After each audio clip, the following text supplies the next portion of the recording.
Chers téléspectateurs du micro du Pasteur Bobo, nous sommes ici au Parlement européen aujourd'hui. Monsieur Louis Michel et Madame Cécile King vont animer une conférence de presse par rapport à la situation qui prévaut au Kasaï. La salle est déjà là, nous sommes là, le micro du Pasteur Bobo est là. Nous sommes là pour vous servir dans quelques instants. Restez connectés, restez branchés sur MPB TV.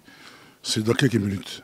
Internationales et européennes, je tiens à vous remercier chaleureusement pour votre participation à cette assise de la presse sur la situation en République démocratique du Congo, spécialement le Kasaï. Nous savons que ce qui est en train de se passer au pays, ce qui est en train de se passer dans le fin fond, à Massissi, à Butembo,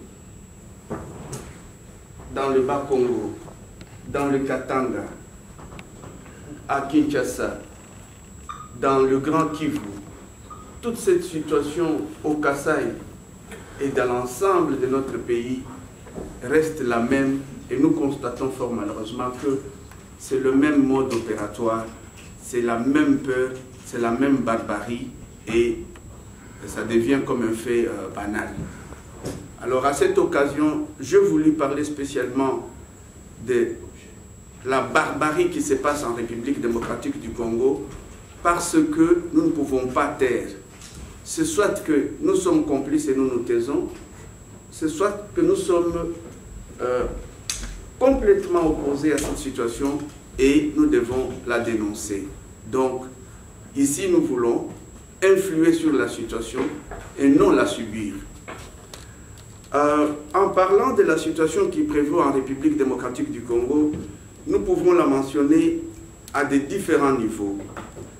Récemment, nous avons constaté qu'il y a beaucoup de failles. Ces failles ont permis à ce que l'administration territoriale puisse vivre le doublement. C'est-à-dire, au niveau des localités, quand vous entrez dans nos villages ou au niveau de quartier, on a deux chefs quartiers dans une même entité. Vous entrez dans une localité, il y a deux chefs de localité dans une même entité. Vous entrez aussi au niveau des secteurs, c'est la même chose. Quand nous sommes au niveau des communes, les arrêtés, les décisions tombent. Donc, on change les responsables, les autorités politiques à sa guise selon que la tête de telle ou les yeux de telle personne ne me plaît pas, allez, casse-toi là, je vais continuer. Donc voilà ce que nous avons assisté. Au niveau même de nos provinces, on a aussi constaté que chaque fois, ce sont des coups d'État, les destitutions, les détournements, et cette situation ne nous permet pas d'aller plus loin. Nous constatons encore au niveau de l'administration politique. Parlons des partis politiques. Nous avons constaté qu'il y a doublement dans les partis politiques. Donc vous allez trouver un parti politique, L. Henri, L. Albi, L. Landou, L. Basile, ce qui crée la confusion, et en ce moment-là, on divise pour bien régner. Nous ne pouvons pas taire cette situation. Dans le message d'annonce à cette conférence, je vous ai lancé un mot selon lequel je suis petit-fils d'un chef coutumier. Mais je n'ai pas voulu me détendre là-dessus parce qu'on a vécu la même situation. Donc, où vous avez l'oncle qui a remplacé mon grand-père et après c'était un autre membre de famille. Voilà la situation qui se passe. Donc, il y a dans un même groupement, parlons parce que nous parlons ici, la mort ou l'assassinat de chef Kominan Sapou a déclenché les hostilités que nous vivons en République démocratique du Congo. C'était quoi? C'était le doublement. Donc vous allez trouver le gouverneur qui nomme le chef de groupement, il y a le ministère des Affaires intérieures qui nomme le chef de groupement, et il y a encore le chef de secteur qui nomme le chef de groupement. Donc on vit dans l'imbroglio politique. Et tout ça au vu et au su, donc à la vue des responsables ou du gouvernement, parce que ici, au niveau local, au niveau de nos groupements, ce sont les chefs coutumiers qui sont censés représenter le pouvoir de l'État. Mais nous avons constaté ce dernier temps que c'est l'autorité morale qui devrait garantir les citoyens, qui devrait garantir le pouvoir. C'est lui-même qui met l'imbroglio, c'est lui-même qui met la confusion. Et on a trop peu parlé des causes. Ce qui arrive dans le Kasaï, ça a commencé tout d'abord à Butembo, ça a commencé à Beni. Et apparemment, les gens sont en train de prendre ça comme un fait simple, comme un fait banal. Or, ce sont les vies humaines, ce sont des personnes, ce sont des familles, ce sont des jeunes qui sont complètement détruits. Pour ne parler que de ça, dans le Kasaï, qu'est-ce qui existe? Pourquoi ce conflit perdure? Ce conflit perdure parce qu'il y a conflit coutumier. Donc le chef régnant ou la famille régnante est toujours opposée avec une autre famille non régnante.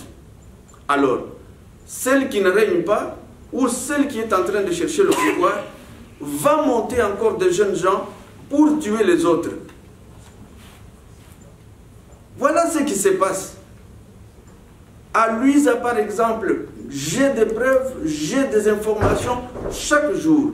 À Chikapa, les jeunes ne savent plus aller à l'école. Les jeunes ne savent plus étudier. Donc les jeunes ne savent plus se déplacer. Nombreux vivent en brousse, cachés. Les chefs coutumiers, ils vivent en brousse, cachés. Les administratifs vivent en brousse, cachés. Et ici, nous n'allons pas chercher le problème ailleurs. Il y a le laxisme. Ce laxisme vient de la part du gouvernement congolais lui-même tout d'abord. Et nous constatons aussi que, en dehors du gouvernement congolais, nous avons un grand contingent de la MONUSCO, des Nations Unies. Nous nous posons la question de savoir qu'est-ce qu'ils sont en train de faire, avec autant d'effectifs qu'ils ont eu. Dans le passé, l'Union européenne avait déjà mené une action pareille dans l'Ituri. On n'en avait même pas besoin de 1000. On n'avait pas besoin de 1000 unités pour sécuriser la frontière en Ituri. Mais pourquoi, à 16 000 unités, on n'arrive pas à stabiliser le Congo, et spécialement le Kasaï? Voilà, ça c'est un fait. Il y a aussi le problème de pénurie. Nous avons constaté que dans le Kasaï, la circulation n'existe pas parce qu'il y a deux camps. Soit quand vous quittez Chikapa pour aller à Kananga, vous trouvez la barrière de la police, et quand vous vous déplacez, vous trouvez la barrière de la milice. Donc les gens ne savent plus se promener. Les gens ne savent plus évacuer les produits alimentaires ou de première nécessité vers les centres de consommation, ainsi vice-versa. Alors, allons-nous nous taire? Non, on ne va pas se taire. C'est pour cette raison. Nous voulons, à travers cet hémicycle, que le Parlement européen lancer un vibrant appel pour que l'aide alimentaire, l'aide médicale, de manière urgente, soit apportée au Kasaï. Nous voulons aussi attirer l'attention de l'Union européenne, parce que l'Union européenne finance à grande échelle, ou il est le plus grand contribuant pour les dépenses que la MONUSCO est en train de faire en République démocratique du Congo. Nous voulons attirer l'attention des parlementaires européens. Nous voulons aussi tirer l'attention de tous ces responsables de la MONUSCO. Nous n'allons pas faire taire les atrocités, comme j'expliquais, que c'est un règlement de compte entre les chefs coutumiers, entre les individus, entre les politiciens eux-mêmes. Donc vous allez voir la liste qui sort, où on est en train d'étiqueter tous les responsables politiques ou tous les hommes politiques, soit disant qu'ils sont de connivence avec la milice. Ou alors, ils sont de connivence avec le pouvoir. Est-ce que c'est faux? Est-ce que c'est vrai? Oui, c'est vrai. Il y a des pécheurs à nos troubles. qui sont en train de faire ce sale besogne. Et la situation est plus palpable quand vous voyez ce qui s'est passé au niveau de la commune d'Enganza. Et même encore à Chikapa. Dans cette salle, nous avons le représentant de l'Union des Kassaïens de l'extérieur qui va aussi prendre parole. Nous avons le responsable de la maison du Kasaï qui était récemment à Kananga, qui a vaincu les atrocités. Et ici, nous ne voulons pas créer la peur. Nous ne voulons pas créer la pitié de quelqu'un. Mais nous voulons seulement attirer l'attention et la responsabilité de chacun de nous pour qu'une solution soit trouvée. Voilà, en quelques mots, voilà en quelques phrases, ce que j'avais réservé pour ce matin, en attendant que je ne puisse pas répondre à toutes les questions avant que vous les pose, pour que je puisse faire beaucoup de suggestions. Et cela ne peut intervenir que lorsque je peux vous ramener vers les années 90, au moment où, le 24 avril, le défunt président Mobutu proclame notre pays, déclare la démocratisation du pays. Et 3 jours après, le président Mobutu revient sur ces déclarations au moment où la population avait déjà saisi cette première déclaration de libéraliser l'espace politique congolais. Et voilà que 3 jours après, il revient sur un certain nombre de points qu'il avait prononcés dans son discours. Et dès le 24 avril, chacun d'entre nous a pris sa liberté de pouvoir se choisir le parti de son choix, puisque c'était la démocratie où le parti politique devrait se créer, et c'était la démocratie intégrale. Et voilà que, malheureusement, au fur et à mesure que nous avancions, on a constaté que le président Mobutu et son gouvernement, ils ont commencé à revenir sur ce point-là. Et nous nous sommes retrouvés devant 2 courants de pensée qui s'affrontaient. Il y a d'abord ceux qui voulaient défendre les intérêts du pouvoir en place, et ceux qui estimaient que le moment était venu pour que le pays retrouve la démocratie.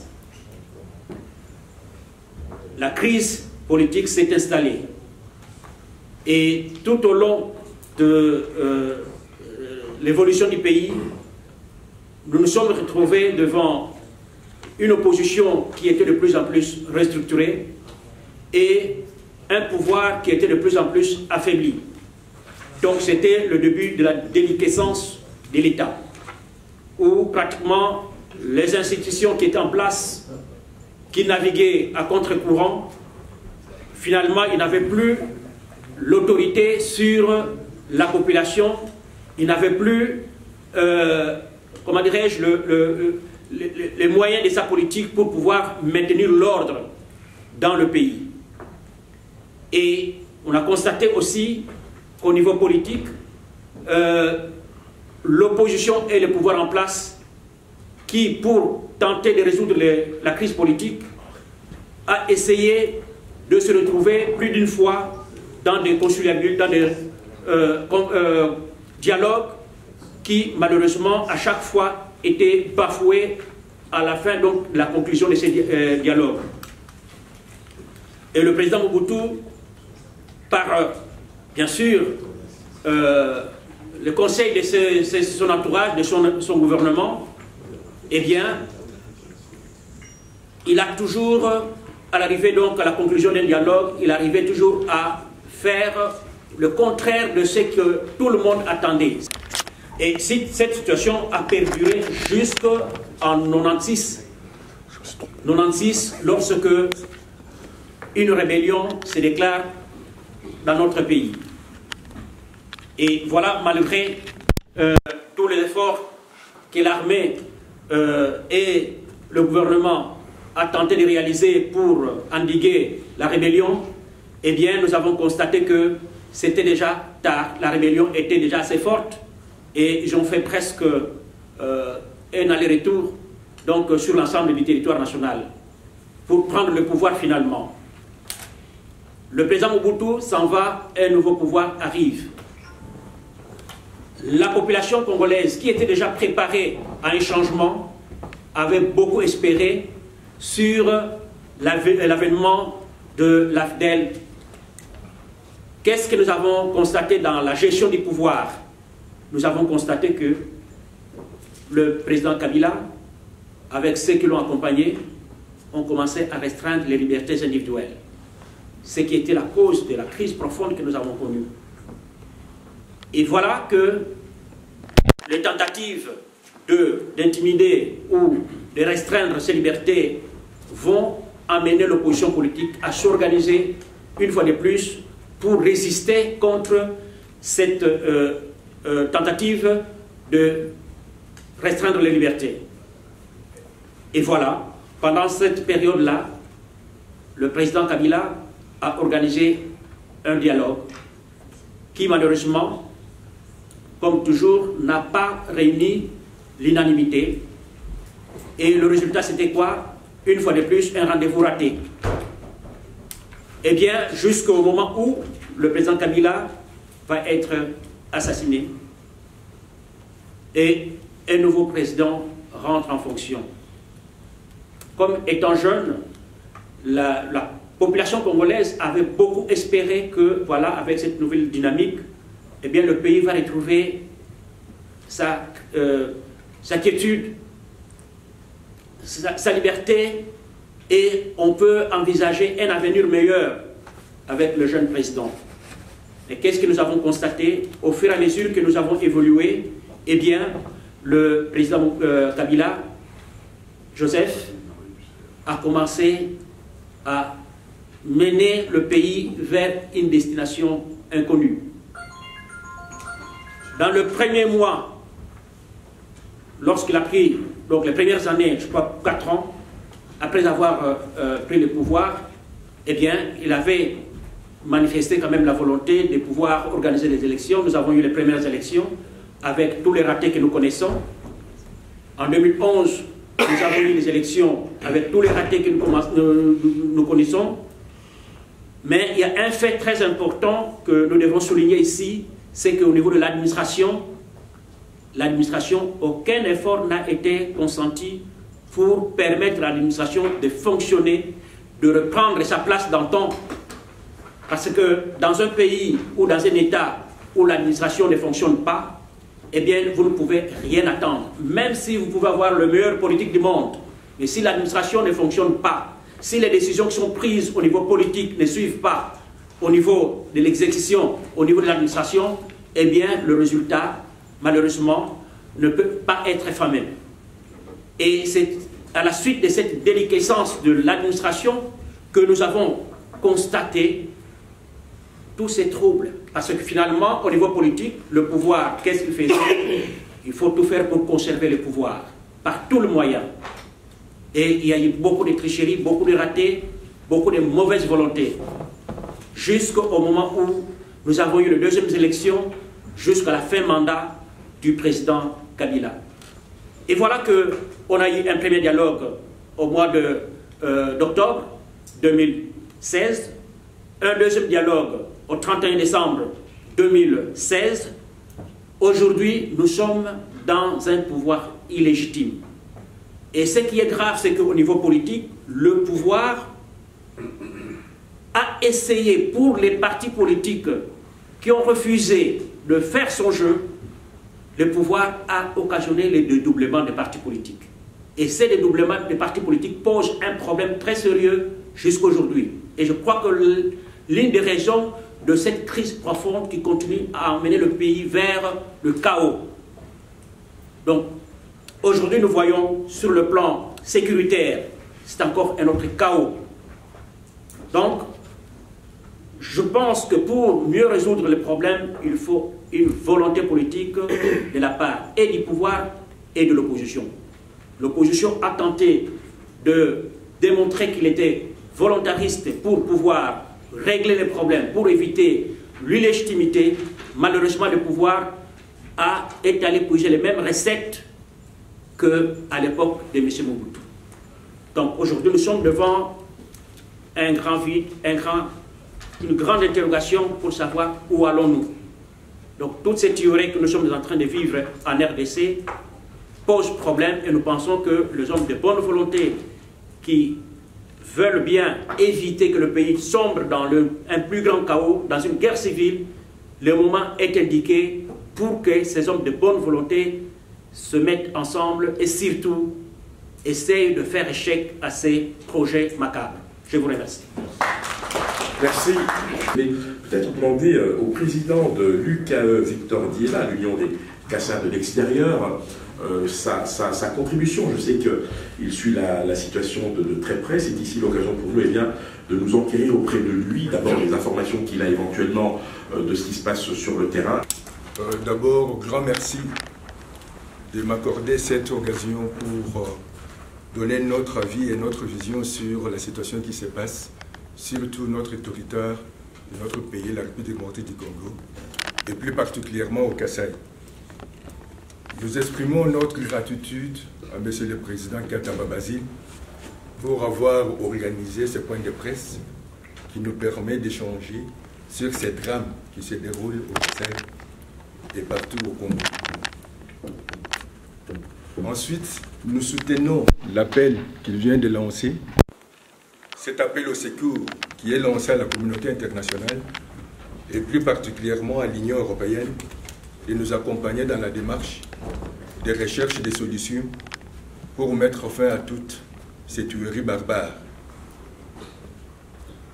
Je crois, Monsieur le Président Laïlaï de la Maison du Kasaï, qui était sur le terrain, aura apporté des témoignages beaucoup plus précis après mon intervention.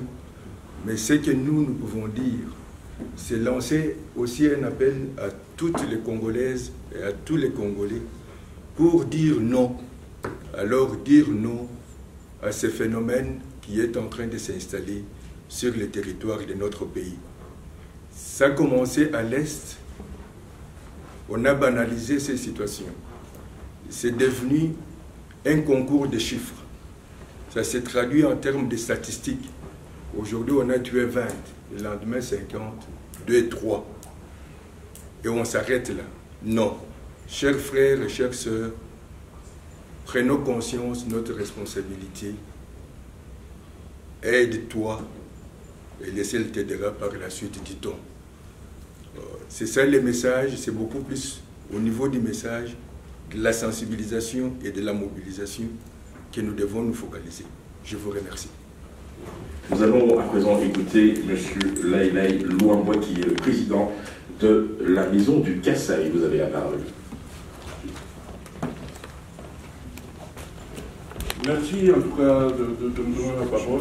Je commence d'abord à dire merci au président Basile pour l'action qu'il a décidé de faire, de porter plus haut la souffrance qui est la nôtre.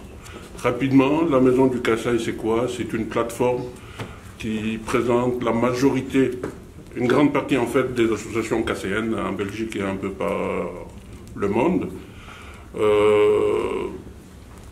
L'objectif premier, donc, c'est tout ce qui est lobbying à ce qui touche le Kasaï. Donc, on a lancé un premier appel, une première réunion, on a rassemblé plusieurs personnes, plusieurs notables du Kasaï, le 1er avril. De cette réunion est sortie trois commissions.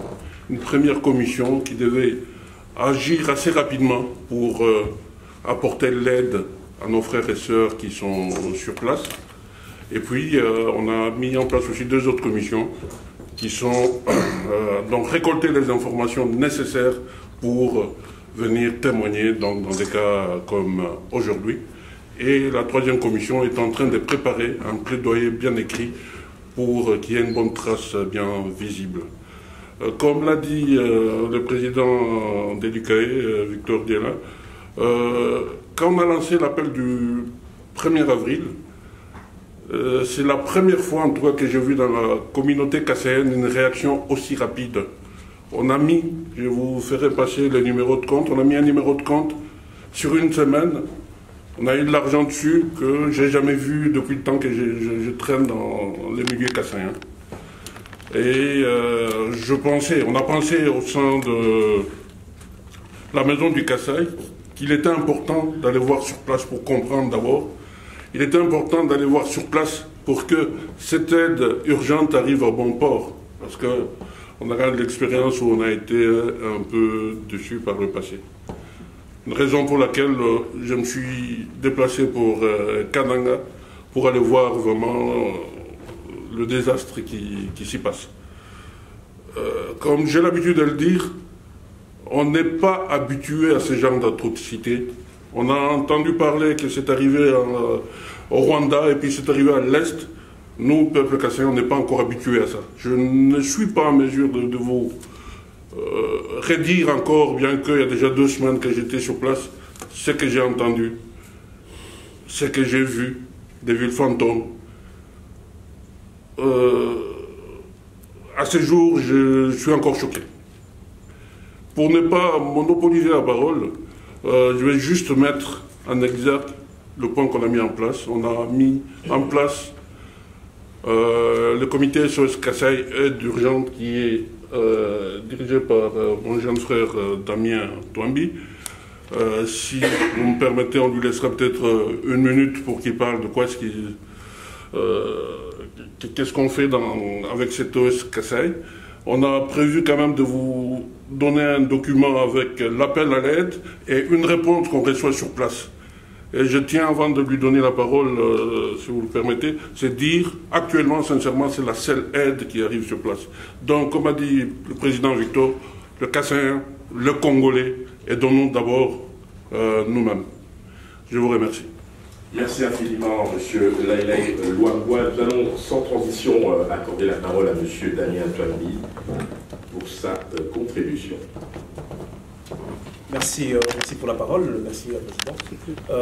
Le complément d'information que je désire apporter, c'est essentiellement par rapport à ce qui se fait concrètement. Donc, comme l'a dit tout à l'heure le Président Lailai, c'est qu'on a réussi à ce jour à mobiliser, en tout cas plus ou moins, il y a 1 mois, à peu près 5200 €, c'est-à-dire avec ça c'est une centaine de personnes qui ont contribué.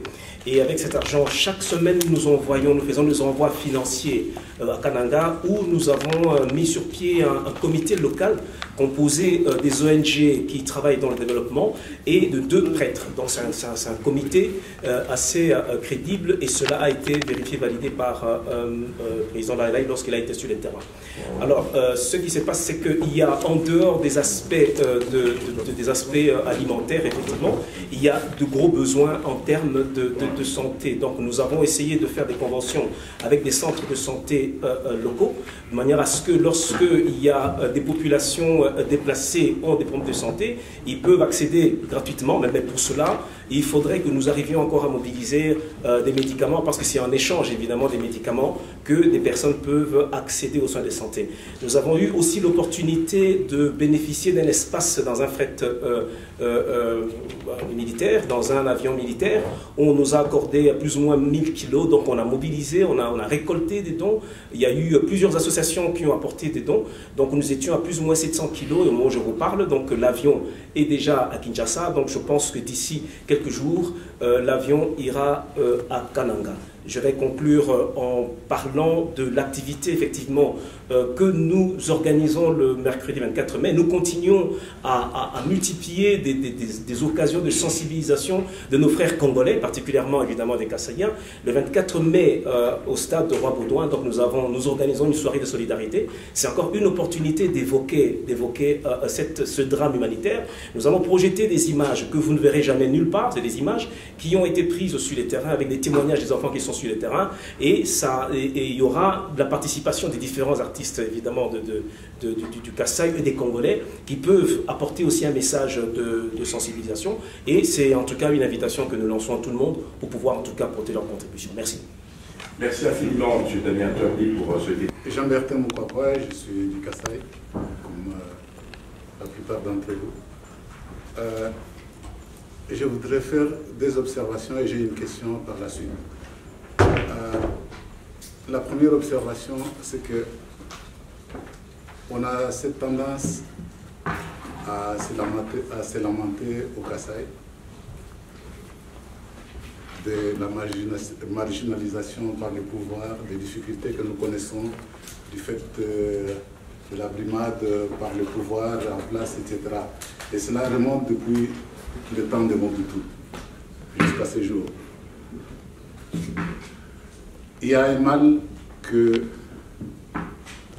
j'ai constaté, ça c'est mon point de vue, et que je relève parmi les personnalités du Kasaï. Chaque fois qu'il y a eu un pouvoir en place, ce pouvoir a toujours utilisé les fils et filles du Kasaï pour causer du tort au Kasaï. Oui, c'est Cheikh Fita d'Info en ligne des Congolais de Belgique. D'abord, nous remercions M. Basile pour cette initiative de nous réunir ici au sein du Parlement européen. Mais je suis quelque peu sur ma soif, en ce sens que j'aurais bien aimé voir au moins 10, 20 députés européens, et ça aurait plus d'impact pour nous. Et ma question, c'est celle-ci. Avoir les chiffres qui nous viennent aujourd'hui, 1 million de déplacés. C'est-à-dire toute la ville de Bruxelles quitte Bruxelles pour aller à Nino, je ne sais pas où. Et apparemment, on ne sent pas la mobilisation. Damien vient de donner les chiffres de la mobilisation, 5 000 €. Je suis au regret de dire que c'est nul. Parce que nous sommes ici en Belgique déjà près de 100 000 personnes. Maintenant, vous, en tant que président d'un parti politique, qu'est-ce que vous entrevoyez pour une plus grande mobilisation, une grande sensibilisation, de telle sorte qu'on voit effectivement qu'il y a des gens qui s'élèvent, qu'il y ait un peu plus d'argent. Personnellement, si en Belgique on pouvait mobiliser 5 millions, je trouve que ce serait le plancher. Bon, et une toute dernière question, c'est juste une remarque. C'est pour nos amis de la maison du Kasaï. À une de leurs conférences, nous avions été là, nous leur avons demandé de nous donner les infos, les images qu'ils ont. Vous prévoyez une projection dans je ne sais combien de semaines, mais je pense que nous avons besoin de ces images-là pour les diffuser en temps réel, quitte à ce que ce jour-là où vous aurez donc la conférence, que d'autres puissent donc accéder à ces images. Merci. Merci pour la question, M. Basile Issaka Aguila, de vous répondre. D'une même famille, de même père et de même mère, on n'a toujours pas été sincère entre frères et sœurs. C'est vrai que nous venons des tribus, des clans, des villages différents, ça c'est vrai. Et c'est un problème, comme vous l'avez dit. Mais si nous avons conscience que c'est un boulot d'étranglement, c'est à nous, vous et moi, de le faire. Aujourd'hui, je parle de Tchikapa. Mais je ne suis pas originaire de Tchikapa. Mais dans le message, j'expliquais que du temps que j'étais au pays, j'avais posé des petits ponts tels qu'à Kazadizadi, ce n'était pas dans mon territoire. Donc, c'est un problème. S'il y a encore à notre période ici des gens qui réfléchissent en termes de leur petit village, ça ne va pas aller. Là, au fond, M. Basile, mon homonyme, un jour, il me disait, Basile, à travers tout le Congo, nous avons besoin d'un leadership, de personnes ressources, ou généralement ce qu'ici on appelle les hommes d'État. C'est-à-dire que quand nous avons des problèmes inhérents au fonctionnement de la société, on peut se référer à eux. Regardez même en France, regardez aux États-Unis, regardez ici en Belgique. Il y a des personnes ressources. Ce n'est pas que ces personnes-là sont en train d'exploiter les autres, mais quand on lui pose le problème qui sévit sa société, il doit donner une réponse. Même quand il n'a pas le matériel, même si quand il n'a pas de moyens, il fait appel à son carnet d'adresse. Donc ça, c'est une dimension à laquelle nous devons arriver, et vous n'avez pas dit du tout tort, mais ici, nous nous sommes déjà rassemblés ensemble. Le fait, par exemple, que j'ai convoqué que le président de l'UKAIE soit là, le président de la maison du Kasaï est là, c'est une force que nous sommes en train de faire. Nous allons faire en sorte que, aujourd'hui, on a commencé effectivement par Kananga, mais si nous avons récolté l'aide, cette aide-là va aller à Dimbelenge, ça va aller à Luebo, ça va aller aussi à Luisa, ça va aller à Chikapa. Donc, à Mweneditu, à Mbujima et partout là, nous allons voir comment est-ce qu'on peut intervenir. Donc, voilà ce que j'avais comme élément de réponse à votre préoccupation. Quant à M. Fita, j'aime toujours sa façon dont il parle. Hein. Il reste toujours avec une petite soif, ça c'est bien. C'est vrai qu'à un certain moment, c'est la première fois, M. Luamboa, de constater une association qui récolte l'argent et qui passe à raconter, ou même dire, voilà, nous avons récolté autant, nous avons fait autant. Et voilà la raison pour laquelle moi je vous ai approché. Je me suis dit, du moins cette fois-ci, on est sur la bonne piste. Donc nous allons nous mobiliser tous. Comme M. Cheikh Fita le dit, je suis tout à fait au regret que, effectivement, 5000 par rapport au nombre de personnes que nous avons, même quand nous allons dans un café prendre un verre ou manger le tabac on l'achète déjà à 10 € le plat. Donc quand vous calculez le montant qu'on peut dépenser, si on se disait bon, on va acheter un plat de tabac aux frères et aux sœurs qui sont au pays, on peut encore bien récolter. Mais le problème c'est quoi? Le problème c'est que quand quelqu'un a sa petite relation, il se cache. Il ne veut même pas que vous puissiez savoir que s'il ouvre telle porte, il vous ouvre telle porte, ça va faire avancer la cause de la communauté. Non! Tous dans cette salle, chacun a ses relations. Chacun a ses connaissances. Mais nous devons y travailler sérieusement. Il nous faut mobiliser. Comme M. Cheikh dit, par exemple, les photos qui font l'actualité. Pourquoi nous appelons aujourd'hui cette presse? Nous appelons cette presse pour qu'elle puisse vulgariser la barbarie qui est en train de se passer chez nous. Et nous voulons que cette rencontre de la presse au Parlement européen ne soit pas la première et la dernière fois. Nous voulons aussi que nous puissions nous approprier cet espace pour nos journalistes, pour les fils et filles du pays. Donc voilà, M. Fita, ce que je pensais comme source ou donc comme réponse, mais j'estime aussi que la maison du Kasaï va nous expliquer comment est-ce qu'elle compte faire. Et récemment, dans la déclaration que j'ai lue, il y a quand même des autorités belges, même s'ils ne sont pas là, il y a des autorités de l'Union européenne qui sont au courant. C'était prévu que M. Louis Michel et Mme Keng viennent, mais ils sont retenus à Strasbourg. Mais je pense que tout ce que nous allons faire comme travail, on va leur transmettre les conclusions. Il y a moyen aussi de mobiliser pour obtenir des fonds et soutenir la communauté qui est au pays. On va poursuivre le tour de table. Je pense qu'il y avait... Oui, madame, je vais vous céder la parole dans quelques instants. Il y avait d'abord monsieur, s'il vous plaît. Omer Toumachabani, un ancien parlementaire au Congo. Avant toute chose, je voudrais remercier le président Basile Katamba pour l'initiative heureuse qu'il a prise pour nous réunir dans cette salle ce jour. Je voudrais également remercier tous ceux qui ont pris la parole pour le compléter tout à l'heure. Et donc, ceci étant, je voudrais donc attaquer le vif du sujet. Le président Katamba, dans son exposé, il a abordé le problème des conflits coutumiers qui sont récurrents dans notre pays, de guerres intercommunautaires. Il a parlé du rôle de la MONUSCO. Je voudrais commencer par la MONUSCO.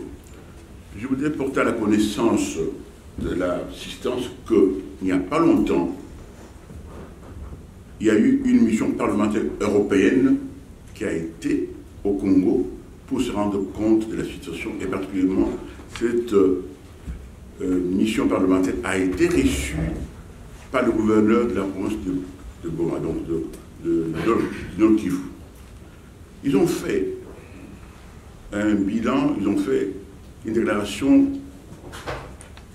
qui m'a beaucoup intéressé parce qu'ils ont dit nous ne pouvons pas comprendre que la MONUSCO, qui dispose d'un budget aussi important et des effectifs qui avoisinent 18 000 personnes, n'arrive pas, après autant d'années, de maîtriser la situation de la sécurité au Congo.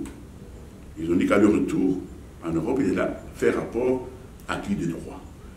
je me pose la question, qu'est-ce que les partenaires du Congo, les organisations internationales ignorent du Congo? J'ai dit qu'ils connaissent tout. Quand on a tué Kananga, ils sont tous au courant. Les vidéos ont circulé à travers le monde. Mais qu'est-ce que nous disent les populations du Kasaï aujourd'hui? Par des appels téléphoniques, par des réseaux sociaux, ils nous disent « Intervenez pour nous, qu'on arrête des massacres. On nous tue chaque jour. » Si peut-être parmi vous, vous croyez qu'on a mis fin au massacre, c'est une erreur. Parce qu'il n'y a pas plus longtemps que le 7 de ce mois, on a encore tué dans le territoire de Kazumba, province du Kasaï central. On a tué environ 50 personnes. Donc, pendant l'UNESCO, il y a un problème. Je me demande, moi, personnellement, si celui qui dirige la mission au Congo aujourd'hui, vraiment est un homme qui fait son travail à âme et conscience. Parce qu'il y a des choses, il y a des actes qui nous poussent à dire qu'il fait le jeu du pouvoir.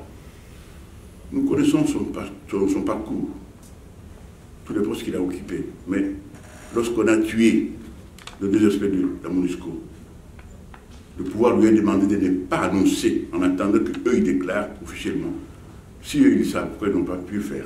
Mais je me demande aussi, sachant bien que les 2 experts étaient envoyés par l'ONU, pourquoi n'ont-ils pas pris des dispositions pour les accompagner en vue de les protéger? Il y a autant de questions autour de la MONUSCO.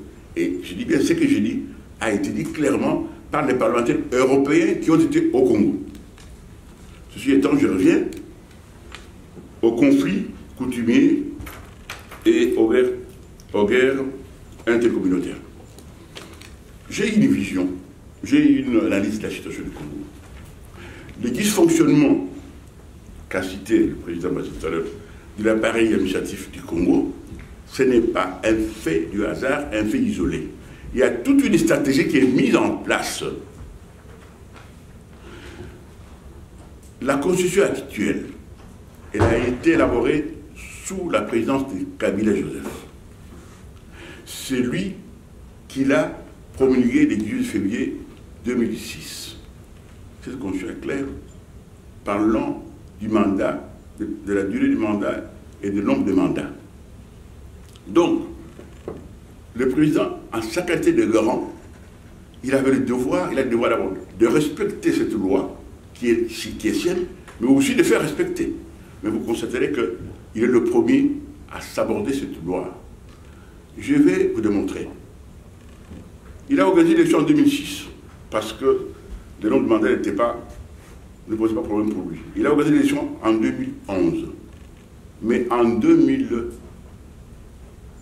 maintenant là, l'élection présidentielle qu'il va organiser en décembre, le 18 décembre 2016. Pourquoi il ne l'a pas fait? Il a mis en place des dispositions pour retarder le plus longtemps possible. Parce que pour lui, l'objectif aujourd'hui, c'est quoi? Pas d'alternance au Congo. Il veut rester au pouvoir pour toujours. Je vais vous le démontrer. C'est des choses que vous connaissez pourtant.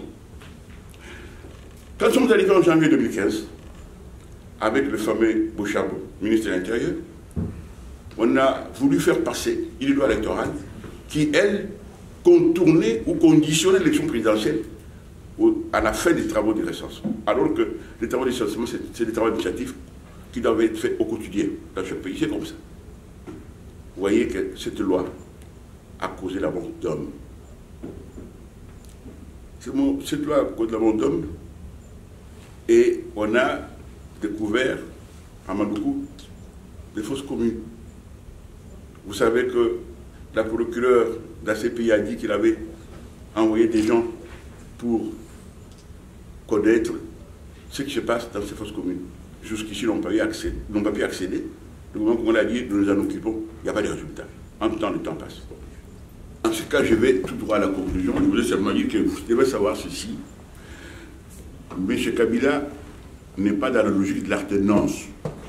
Vous allez voir, vous allez vivre qu'il n'organise pas les élections à la fin de cette année, donc décembre 2017, ça a été recommandé par l'accord qu'il a signé et la communauté internationale.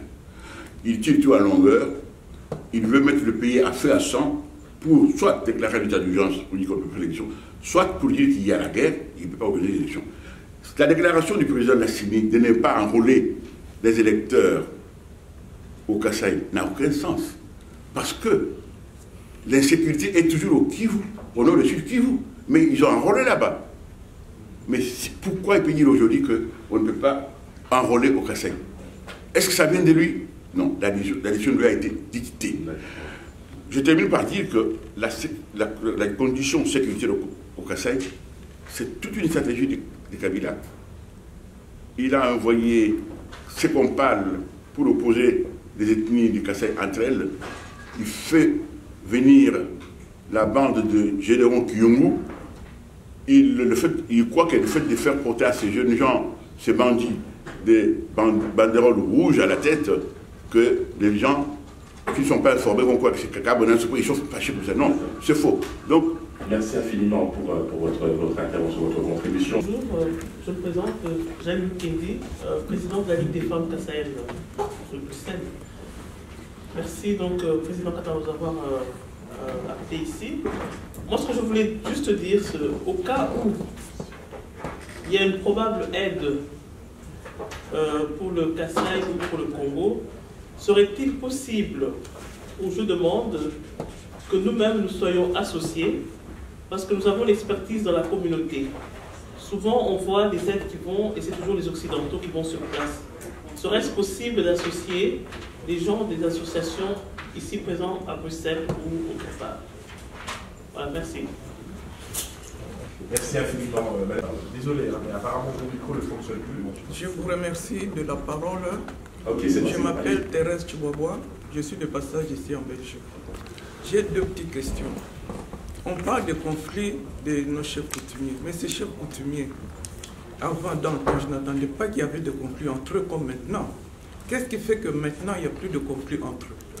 Si vous pouvez me dire pourquoi. Et deuxièmement, j'ai été vraiment écœuré, choqué, même humilié de voir la MONUSCO qui est en train de former nos chefs coutumiers, leur apprendre comment gérer les conflits entre eux. Je me demande ceci, qu'est-ce que la MONUSCO connaît de nos coutumes? Personnellement, je voulais qu'on proteste là-dessus, parce que la MONUSCO n'a rien à voir avec nos coutumes. Je vous donne la parole. La question est de savoir aujourd'hui, je vais vous poser vous, passez vous, mettez-vous un peu l'écart, à vous tous qui sont là devant moi, avec tout ce que je viens d'entendre. Il n'y a eu pas des élections, l'argent a été détourné, Kabila il est illégitime, avec tous les lots de dégâts, de massacres que notre peuple connaît aujourd'hui, et on nous a remis à un niveau impossible. Dites-moi, qu'est-ce que vous pensez de ces messieurs-là? Est-ce qu'ils méritent de rester au pouvoir, à continuer à diriger ces pays, à nous conduire, ou bien quelles sont les résolutions que vous allez prendre ou vous avez? Merci. Je n'ai pas encore posé la question. Papa Omer Ntumba, je sais le travail que vous avez commencé à faire. Quand la dictature était encore virulente, j'ai vécu, je suis témoin de votre combat pour un pays de droit, parce que ce n'est pas au pays de mort que je vais vous rendre cet hommage. Je peux vous le rendre aujourd'hui. Vous avez beaucoup travaillé pour ce pays-là, avec l'UDPS. Et vous vous souvenez avec votre grand frère Makout, avec qui vous avez travaillé, dont nous gardons toujours la mémoire. Pour le problème de l'enrôlement et de tout ce qui se passe, je ne vais pas développer ce que vous avez déjà bien présenté comme argument ou comme idée.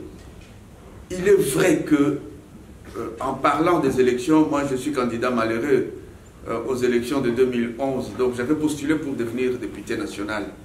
Et si j'avais gagné ces élections-là, aujourd'hui je devrais siéger, je devrais parler au nom de la population. Alors, aujourd'hui je continue à faire, c'est pas parce que j'étais opportuniste au moment des élections, et aujourd'hui je ne peux pas en parler, mais je continue à parler pour plaider la cause de la population. Parce que je sens quand même que je suis investi dans cette mission-là, et en plus de ça en tant que responsable politique. L'enrôlement, nous allons l'exiger. Nous n'allons pas accepter. Je m'aimerais parler en termes politiques. Ici, si la CENI a fait cette déclaration-là, il ne faut pas confondre. Quand la CENI déclare, quand la CENI parle de quelque chose, c'est un organe de consultation. La CENI, c'est un organe de consultation, d'expertise. Et quand même un expert te dit que le travail sera fait comme ça, le résultat sera comme ça, tu peux encore voir un autre expert. Tu peux encore voir un autre médecin pour dire, mais on m'a diagnostiqué telle maladie, est-ce que c'est vrai? Donc, n'allons pas gober cette situation.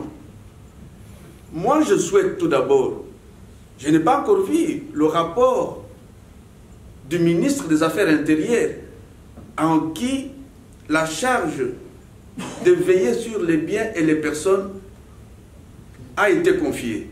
Parce qu'on a beaucoup minimisé le rôle ou la place des ministères des Affaires intérieures. Et jusque-là, moi, je n'ai pas encore lu un seul rapport du ministère des Affaires intérieures qui dit que c'est impossible d'organiser les élections. Bon, on va encore parler, on va encore évoquer la situation selon laquelle Kananga ou le Grand Kasaï devient une zone opérationnelle militaire. Par ce fait, on ne peut pas enrôler. Oui, ce n'est qu'une présomption. Donc, vous pensez que on va organiser les élections sans le Kasaï et nous, fils et filles du Kasaï, observer les autres, diriger, prendre des décisions pour notre terre, pour nos diamants, pour notre or, pour notre platine? Mais non, on ne va pas l'accepter. Et ici, si la CENI a fait la déclaration, j'estime et je pense que c'est en tant qu'organe de consultation, d'expertise. Mais nous n'allons pas... Les intentions peuvent être telles... C'est une organisation souveraine indépendante en matière d'élection. Elle était de cela. Oui, ben... Mais elle reçoit des injonctions de chef de l'État. Oui, elle n'est pas indépendante. En cette maintenant, c'est la confusion. Donc, disons qu'on a essayé un peu de faire la confusion sur ce point-là, mais donc, selon les normes, en ce qui concerne la CENI, ce n'est pas à elle de décider. Elle ne peut pas décider, elle peut faire seulement le constat. Mais la fois passée, elle a présenté le calendrier électoral. Pourquoi ce calendrier n'a pas été exécuté?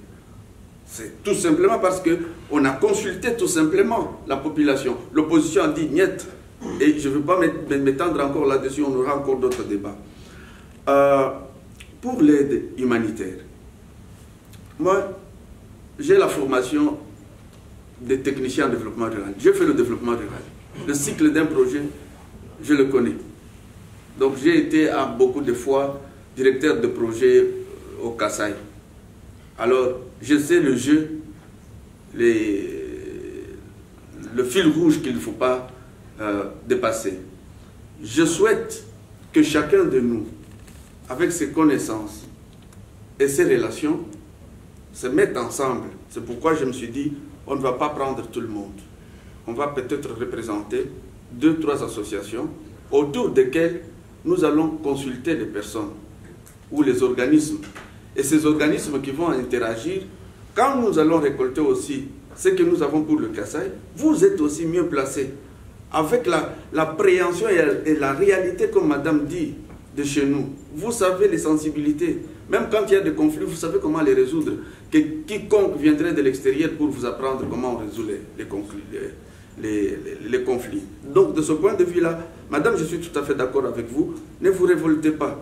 Ne perdons pas le temps à marcher pour nous révolter. Trouvons des solutions qui peuvent répondre à notre crise que nous sommes en train de traverser maintenant dans le monde social. Je reviens encore à notre ami.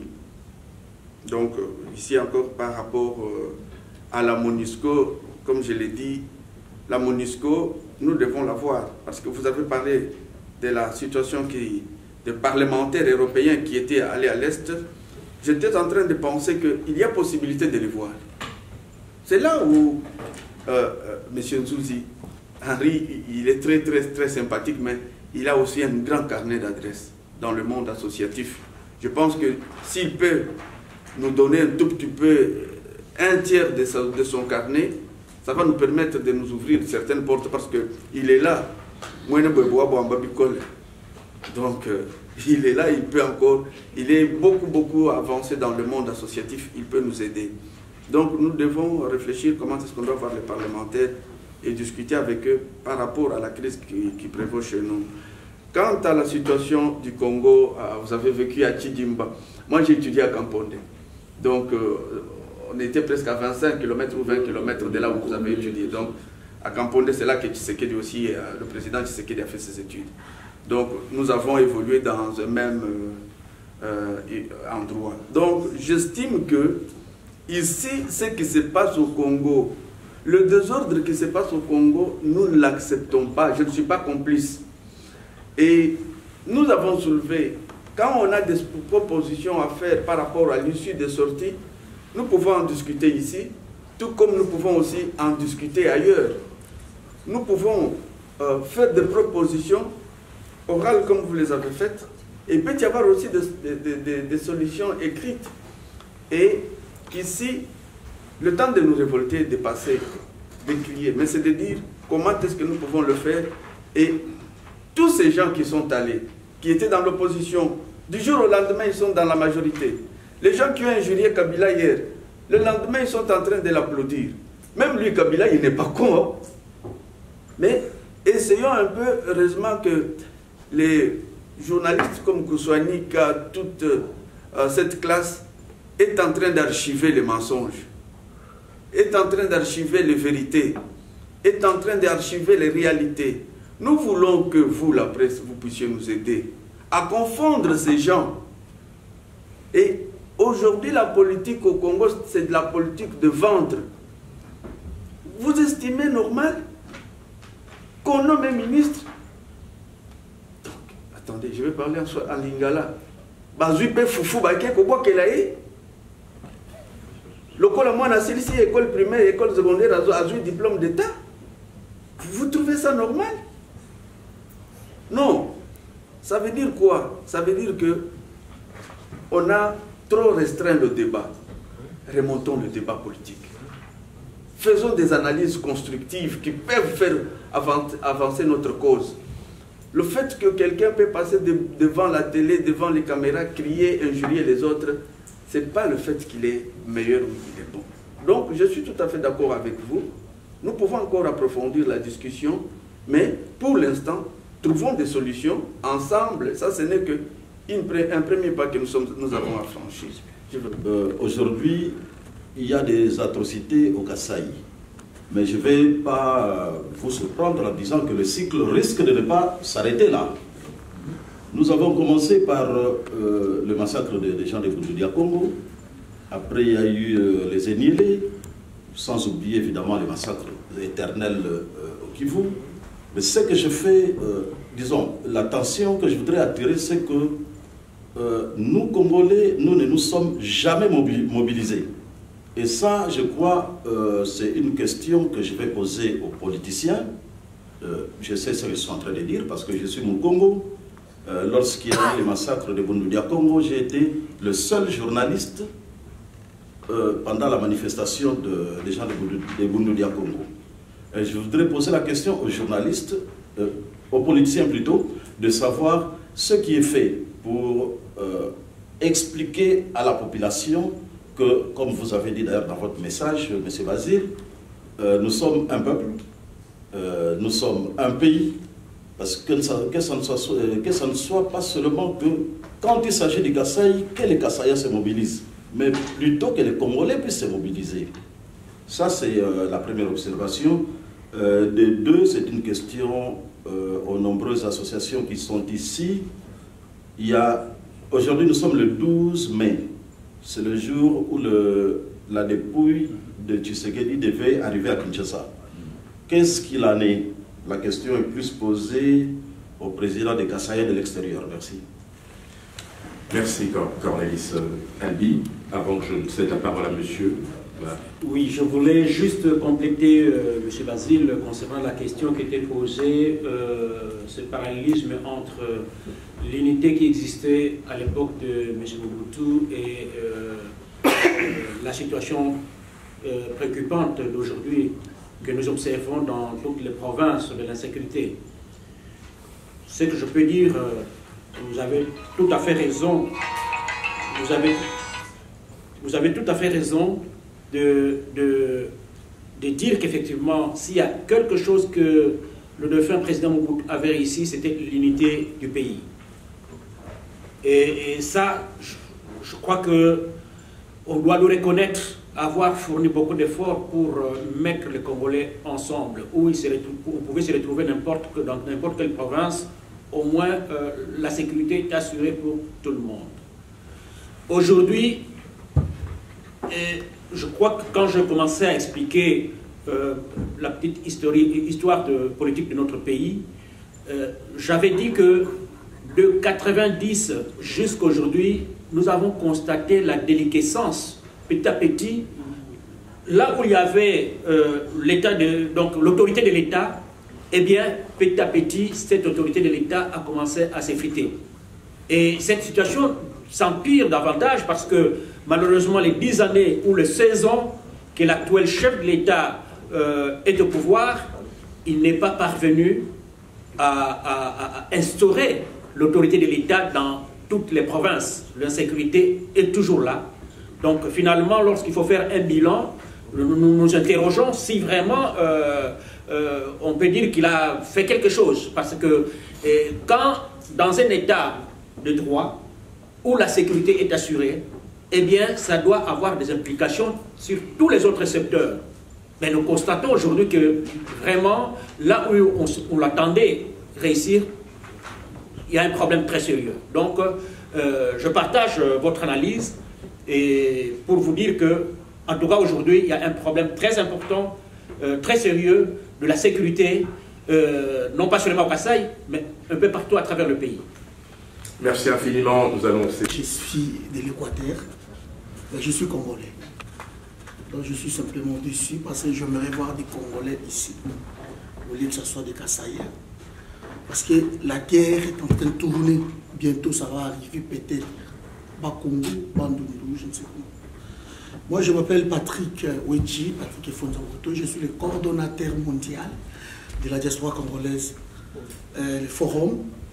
Et nous travaillons pour aller faire la guerre ou créer des guérillas au Congo. C'est ça la solution.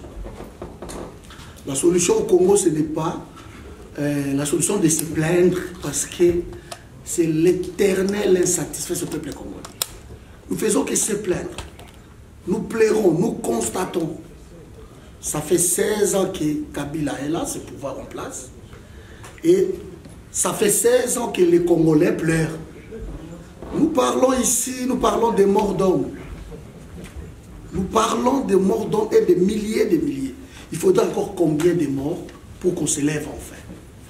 Quand vous nous parlez des aides, est-ce que les aides, ça peut suffire? Ça fait 16 ans que la communauté internationale vient pour aider le Congo. Nous sommes devenus comme des gamins, des enfants pires même, les Congolais. Permettez mon langage, mais je parle comme ça, parce que ça c'est le langage d'un homme en colère, où nous voyons les Congolais avec leurs cravates, leurs costumes réunis, et pleurer, se plaindre tout le temps. Moi je dis ça suffit. Nous sommes, s'il vous plaît, nous sommes en train de... Et je m'en fous de qui que ce soit là, parce qu'on me dit qu'il ne faut pas parler de ces choses, parce qu'il y aurait des infiltrés. Personnellement, on s'en fout. J'ai juste une précision. Il nous reste 5 minutes. Voilà, merci. Alors, après vous, il y a encore 2 intervenants. Donc, je vous demande si vous pouvez poser votre question. Moi, je n'ai pas de question. Moi, je voulais vous dire ceci. Vous avez fait votre déclaration, je pense qu'on l'a compris. Pardon, papa, pardon. Je vais conclure. Il faut que je conclue. Il faut. Non, j'entends bien, mais faites-le maintenant, s'il vous plaît. Je vais conclure. Oui. Moi, je voulais vous inviter tous à nous aider. Si vous ne pouvez pas prendre les armes pour aller sur place au Congo, aidez-nous plutôt à prendre les armes. Merci, bonjour, Joël Kandolo, je suis citoyen d'origine congolaise.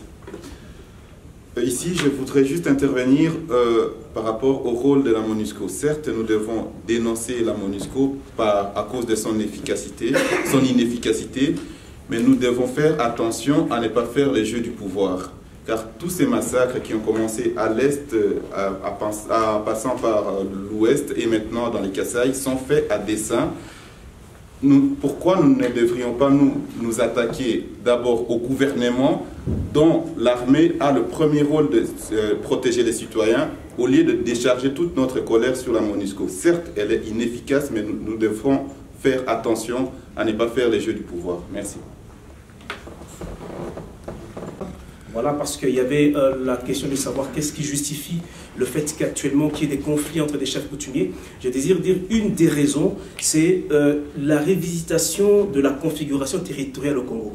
Lorsque nous sommes passés à 26 provinces, eh ben, ce problème a commencé à se poser. Nous, on vivait bien, c'est-à-dire on vivait bien avec les Tétéla, avec les Tchokwe, les Pende et consorts, mais lorsqu'on a déchiqueter les territoires au niveau du Congo, ce problème a commencé à se poser. Il y a eu aussi un catalyseur politique, évidemment, avec toute la magouille derrière. Voilà. Maintenant, ma question, ma préoccupation, c'est au niveau de... je l'adresse à mon frère Basile. C'est quel est le mécanisme pratique? Comment peut-on aujourd'hui faire un plaidoyer au niveau international? Comment peut-on agir sur le plan international de manière à ce que nous ayons au Congo ce qui s'est passé par exemple en Gambie? Les gens meurent tous les jours. Aujourd'hui, tout le monde le dit. Le problème c'est le régime qui est sur place. C'est le régime qui manipule, qui a les cartes entre les mains et qui est en train de loin organiser en tout cas tous ces massacres. Nous avons des données, des données crédibles, des données précises et des contacts qui permettent d'avoir des éléments qui font très mal au cœur. Quels sont les mécanismes pratiques au niveau international, au niveau de l'Union européenne, pour que nous arrivions à la situation, à une action telle que cela a été menée au niveau de la Gambie, pour pousser en tout cas le régime en place à pouvoir s'affaiblir? Merci. Merci bien, monsieur. Vous vouliez poser des questions, je pense. Je suis membre, j'étais invité, je suis membre dans le conseil d'administration de l'Association des Nations Unies en politique. Et aussi, je suis dans le conseil d'administration des diplomates belges, néerlandophones et des Pays-Bas, unis ici à Bruxelles, des relations VIRA, donc l'association des relations internationales. Donc j'ai deux petites questions, mais je suis ici aussi parce que je suis aussi un des facilitateurs d'un grand projet ambitieux au Congo que plusieurs parmi vous connaissent bien et qui s'appelle, c'est pas moi à l'expliquer, c'est lié aux 100% congolais. Donc ça s'appelle Vision 2015-2030. 2015, ce sont les objectifs du millénaire. Et donc arc durable en RDC. Dans le Nord Kivu, ça s'appelle Arche au Nord Kivu. Donc avec sur la page Facebook congolais, 17 000 adhérents. Donc, alors j'ai deux petites questions. D'abord, donc, est-ce que la presse belge, néerlandophone et francophone sont invités à cette réunion? Et donc, s'ils ne sont pas invités, pourquoi ils ne sont pas là? Et deuxième question, il y a toutes les grandes associations dans la coopération belge. Donc, 11, c'est côté francophone, côté néerlandophone. Moi, je suis bruxellois, j'ai gardé ma langue maternelle et paternelle, le qui bruxellois, mais mes meilleurs amis sont des francophones, donc il n'y a pas de souci. Donc, est-ce que ces associations sont invitées à participer à cette conférence de presse, et en cas échéant ou en cas négatif, pourquoi il y a tellement peu de blanc-blanc, quoi. Donc, ici, à la Réunion. Peut-être que c'était le groupe de cible, je ne sais pas. Donc, ça, c'est la question. Donc, voilà, donc, j'étais personnellement engagé, donc, en association, avec les associations du Nord Kivu, je suis béni, donc, je suis béni. Donc, en janvier, on a fait la communiqué de presse pour le gouvernement belge, le gouvernement congolais et le Conseil de sécurité. En mars, on a eu le point de presse avec la presse congolaise ici à Bruxelles. Et donc, au mois de juin, on avait eu la journée de deuil. Donc, la journée de deuil avec la messe à Madongué et donc un débat extrêmement important. Pourquoi je dis que je suis membre du conseil de l'administration de l'Association des Nations Unies? Parce qu'on a invité avec UNRIC, donc l'association européenne d'information des Nations Unies ici à Bruxelles, on avait invité un professeur, donc, parce que les mécanismes avec le MONUSCO, pourquoi il y a en fait une faillite. Donc c'est très bien documenté dans les territoires de Lubero et Beni, avec des documents techniques impressionnants, donc tout en détail, avec les photos, avec les analyses. Pourquoi donc c'est le prof, c'est le professeur Robert Weiss à New York qui a fait l'analyse. Juste une chose, cher monsieur, je crois que vous avez posé. Il a fait l'analyse. Vous avez posé vos deux questions, excusez-moi. Vous avez posé vos deux questions, je pense. Oui, les deux questions, j'ai posé sur la presse belge. Et deuxièmement, qu'est-ce que vous pensez, ou tout le monde, sur le rapport et la. La camarade que j'ai donnée, Dido, je représente le coordinateur de Lesbel Change. C'est un mouvement panafricain de jeunesse et qui milite activement pour donner un peu, sensibiliser la population ici, et surtout la jeunesse et la diaspora. Je suis content par rapport à l'événement. Merci pour l'invitation et l'initiative de M. Basile. Mais de manière pragmatique, je vais essayer de répondre aux questions. Je pense que si j'ai bien compris la réunion, on n'a pas invité de médias étrangers, en tout cas européennes ou bien d'associations, parce que d'abord, je pense que le travail doit être fait d'abord entre nous. Et c'est ça, en fait, qu'on doit essayer de trouver comme solution. Comment ça se fait que tout le monde ici a je pense, l'estime ou bien une attention positive pour le Congo, mais on n'est pas capable de travailler ensemble. On est toujours en mode réactif par rapport à des émotions. On attend qu'il y ait des drames qui se passent dans notre pays, au Congo, pour qu'on se réunisse et qu'ensemble on commence à dialoguer. Je pense que la première chose, c'est on a des anciens avec nous, des gens d'expérience, et on devrait travailler sur des stratégies maintenant. Comment faire pour, ici, mobiliser les choses. Monsieur Damien Tamboué, je vous félicite d'avoir réussi déjà à commencer à faire une mobilisation et à récolter des fonds, ce que en général on n'arrive pas à faire. Ça fait depuis des années qu'on essaie de se mobiliser et de s'unir, mais personne n'a assez confiance aux autres personnes. Tout le monde veut travailler pour son intérêt personnel. Et même si moi aussi j'ai beaucoup de critiques à faire sur le régime déjà dans le temps de M. Mobutu, il faut reconnaître qu'il a réussi à nous donner cette union nationale qu'aujourd'hui il n'y a pas. Même aujourd'hui, beaucoup de gens qui ont présenté l'événement ont beaucoup parlé du drame qui se passait au Kasaï. Nous, on est vraiment dans la solidarité et on travaille avec eux. On est venu aujourd'hui, on travaille avec des mamans qui vont travailler le 24 mai. Mais il ne faut pas s'éterniser que sur le Kasaï, parce que sinon demain ça va être une autre région et on va recommencer la même chose.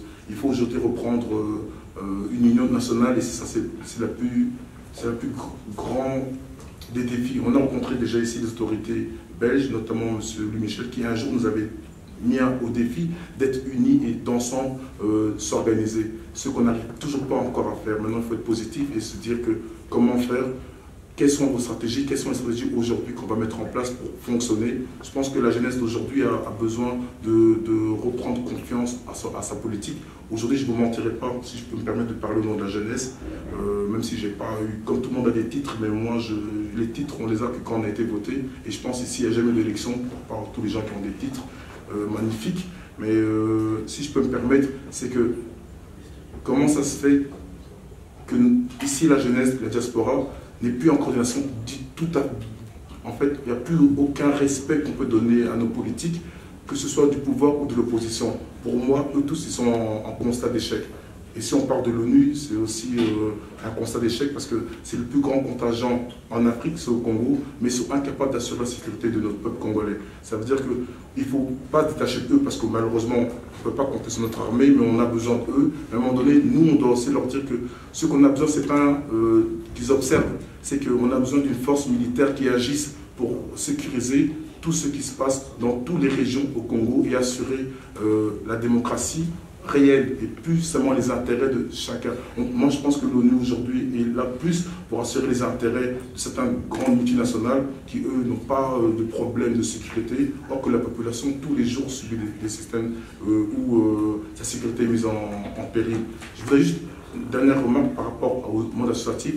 Il faudrait beaucoup plus les impliquer, le monde associatif, parce que je pense que les gens qui sont dans le monde associatif sont là de manière en général bénévole et juste par amour. Et je pense que eux, nous, on fait un travail où on va souvent rencontrer d'autres personnes qui sont dans le monde associatif au Congo et on doit prendre de eux qu'est-ce qu'ils ont besoin de manière réelle et pas ce que nous on fantasme, pas ce que nous on pense qu'eux ils ont besoin. Ne fonctionnons pas comme les anciens colons qu'on peut reprocher, ne pensons pas à la place du peuple congolais.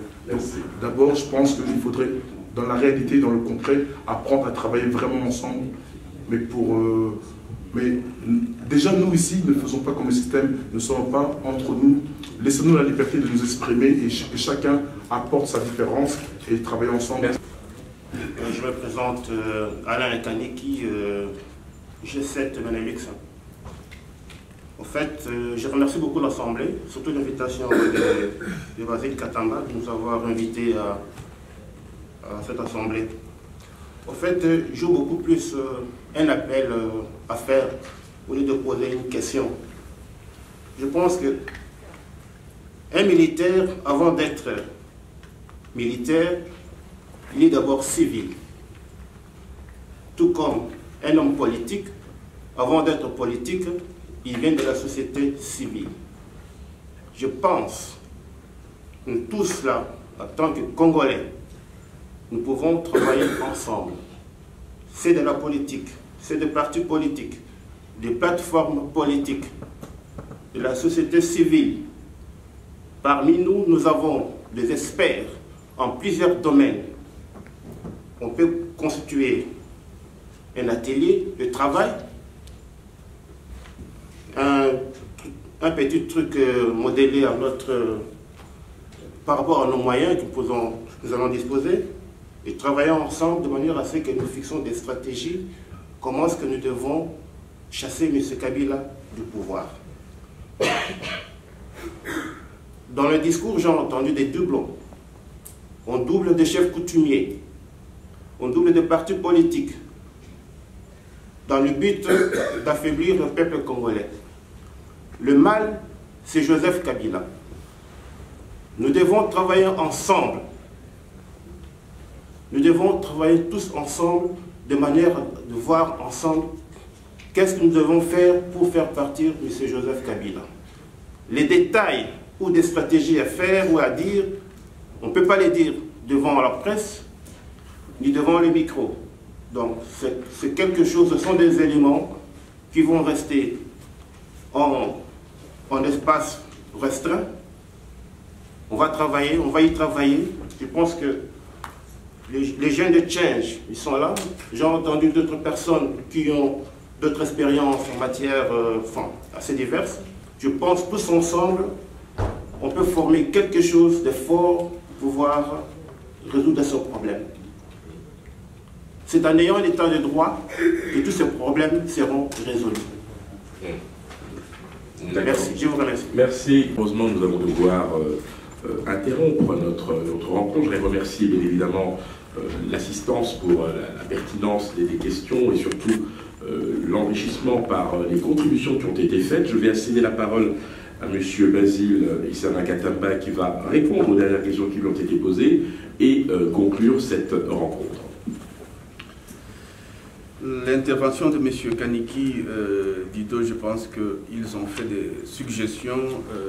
Je ne veux pas commenter les suggestions ou ce qui est déjà bien présenté ou bien fait. Pour M. Aloïs, l'invitation a été lancée à la presse belge, à la presse internationale.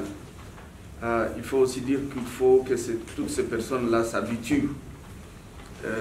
Généralement, je pense que c'est la première fois qu'ils apprennent qu'il y a la presse, donc une conférence de presse qui va se tenir au Parlement européen pour parler de l'Afrique, spécialement du Congo et du Kasaï. Donc c'est tout à fait, peut-être par ignorance, est-ce que c'est peut-être les raisons qui ont été invoquées, c'était les raisons du temps. Et pour les associations, moi je me suis dit, ici on avait besoin d'avoir tout d'abord les fils et les filles du Kasaï et dans l'ensemble de la sensibilité congolaise pour épingler la situation. Mais le moment venu, je pense qu'ici, il y a la récolte des matériels. On veut acheminer l'aide au pays et dans ce cas-là, nous aurons besoin des autres pour travailler avec eux. Et la MONUSCO, comme l'autre l'a dit, c'était aussi, notre ami l'a dit, on ne va pas l'imputer toutes les fautes et tout ça. Mais on me dit que maintenant on n'a plus beaucoup de minutes. On a peut-être 2 minutes pour conclure. Je tiens tout d'abord à vous remercier pour votre présence et tout ce que nous avons passé comme temps, parce qu'aujourd'hui c'est une journée ouvrable où vous êtes sacrifiés pour parler de la cause du Kasaï. Je tiens à vous remercier pour avoir fait vos activités et dire que nous avons envie de faire quelque chose. Je sais que, on me rappelle encore la question, le non-départ de la dépouille du président Étienne Tshisekedi, j'ai suivi jusqu'à minuit ce qui se passe à Kinshasa, ce qui se trame au niveau de Kinshasa. Je n'apprécie pas, je ne suis pas tout à fait d'accord avec le comportement de mes compatriotes du pouvoir. Je n'accepterai pas en tant qu'humain qu'on puisse humilier une personne pour qui on a travaillé et qui a travaillé pour nous. Tshisekedi quand même a fait un travail de longue haleine, comme il a été reconnu sur le plan international que le plan international et national. Et je ne pense pas que parmi nous, l'un, que ce soit ceux qui sont en train de tergiverser, ceux qui prennent leur aise à raconter, je ne pense pas qu'une seule personne puisse accepter que son père soit traîné dans une morgue pendant autant de mois. C'est inhumain. Je dénonce cette situation. Je n'accepte pas non plus ce comportement. Est-ce que tous ces gens qui sont en train de tergiverser, ils se mettent à la place de Maman Marthe, cette pauvre femme qui regarde, qui voit son mari en train de giser dans une morgue? Vous trouvez ça humain? Non, ce n'est pas humain. Parce que c'est une parenthèse que vous avez soulevée. Et ce que je fais comme déclaration ne m'engage que moi seul. Je n'accepte pas qu'on puisse traîner l'image et la personne de Tshisekedi. Regardez tous ceux qui sont ministres aujourd'hui. Qui n'a pas été dans l'UDPS, qui n'a pas appelé Tshisekedi président, qui ne l'a pas appelé papa, mais pourquoi à la dernière minute on change comme ça? Et même ceux qui se sont dit qu'ils étaient inspirés par l'aura de Tshisekedi, où est-ce qu'ils sont partis? Donc, cette déclaration ne m'engage que moi seul. Je ne trouve pas cohérent, je ne trouve pas humain qu'on puisse trouver des solutions, qu'on puisse arriver à changer, à trouver des mensonges, à maquiller des mensonges. Non, ici je parle en tant qu'humain. Je demande à mes compatriotes qui sont au pays, et spécialement ceux qui dirigent le Congo, les ministres, les membres de la majorité et membres de l'opposition, de trouver une solution au rapatriement et à l'enterrement du président Tshisekedi et notre papa. En guise de conclusion, nous estimons que ce que nous avons fait aujourd'hui, c'est un SOS que nous lançons pour l'ensemble de la RDC.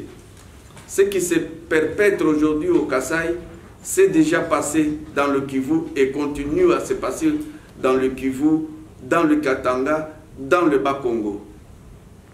On ne sait pas quelle est la province qui va être cible dans les mois qui viennent. Soyons tous unis.